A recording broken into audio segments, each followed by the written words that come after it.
Good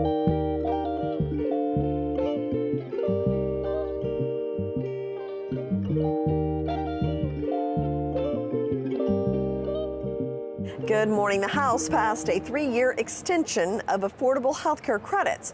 The proposal will likely fail in the Senate, though.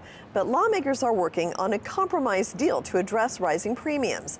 The tax credits expired at the end of the year, and that's driving up costs for those who are covered under the Affordable Care Act. Well, taxpayers may begin filing their 2025 tax returns on Monday, January 26th. The IRS Free File program will start accepting individual tax returns today for taxpayers who are qualified to use that program by having an adjusted gross income of $84,000 or less.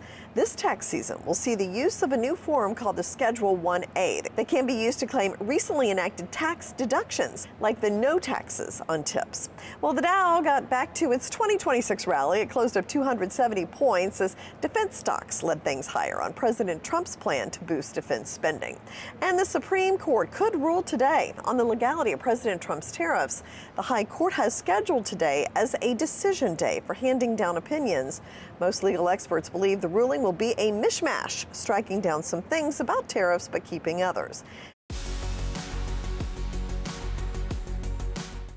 The job market in December was weaker than expected. The Labor Department says 50,000 jobs were added last month. We expected around 70,000. The unemployment rate came in at 4.4%.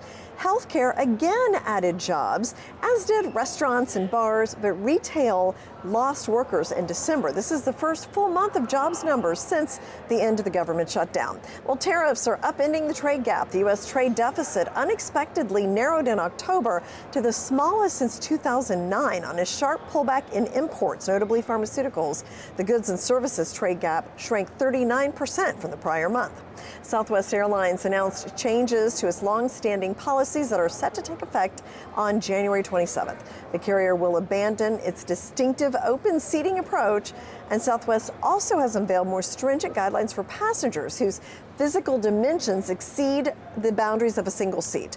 So the carrier will now require them to purchase additional seating in advance. Rio Tinto and Glencore have resumed talks about a possible takeover deal, with the latter stock up 10%. This is copper and other metals hit record highs. If completed, it would be the formation of the world's biggest mining company. The proposed merger is the largest ever at $210 billion. From the After mysterious polymarket traders raked in over $500,000 on contracts related to the capture of Venezuelan dictator Nicolas Maduro, the prediction market added several new contracts betting on President Trump's next target, like Colombia or Cuba. Traders placed wagers on whether the U.S. will invade Cuba this year, giving it a 10% chance. And then yesterday afternoon, polymarket users saw just a 9% chance the U.S. would launch a strike on Colombia by the end of the year. Well, AI got a lot of attention at the Consumer Electronics Show this week, but so did mobility. Tech Life expert Jennifer Jolly says the Hypershell X Ultra exoskeleton can help people stay active well into older age. Everywhere in Las Vegas this week, a company is pitching something like this. People are wearing them all over the place. This is like an e-bike for your body. The exoskeleton can cut physical effort by 40%, which leads to less joint strain and less fatigue. Well, half of Americans say they're more disconnected than ever, but in a good way. In a survey of 2,000 Americans, 50% said they made a point to disconnect digitally and spend less time on screens for their own well-being. And young Americans are trailblazing with this, with more Gen Z and millennials getting offline than Gen X and baby boomers. The study was conducted by Talker Research on behalf of Thrift Books. And Gmail now uses AI to help you write messages and keep track of your inbox. The advancements include helping users write messages, finding information buried in email inboxes, and delivering daily to-do lists. With the new features, all Gmail users will have access to what Google calls a Help Me Write tool, which assists users with their grammar and phrasing.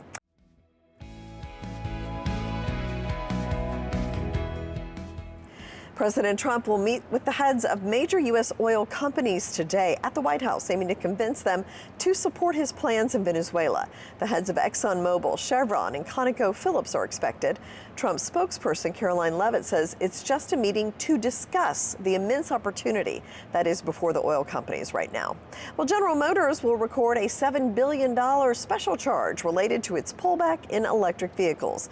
The announcement comes after Ford said it would record similar write-downs following a broad resetting for the U.S. EV market due to consumer demand and changes by the Trump administration. A GM exec says the company continues to believe there's a strong future for electric vehicles, and it has a great portfolio to be competitive, but also has some structural changes that need to take place to make sure that the company can lower the cost of production of those vehicles. Volvo Cars' new electric mid-size SUV, which launches later this month, will offer a driving range of up to 500 miles on a single charge as it seeks to win over buyers skeptical of EVs. The X60 model's promised all-wheel drive range exceeds the roughly 600 kilometers typical of most mid-size electric SUVs.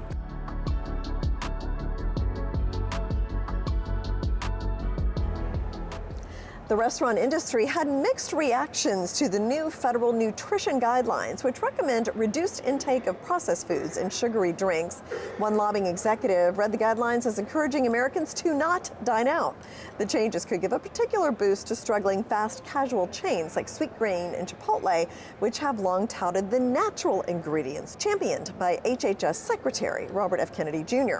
Well, the most popular New Year's resolution is to get healthier. Unfortunately, many people don't make it very far in their resolutions, and January 9th, today, is designated as National Quitters Day.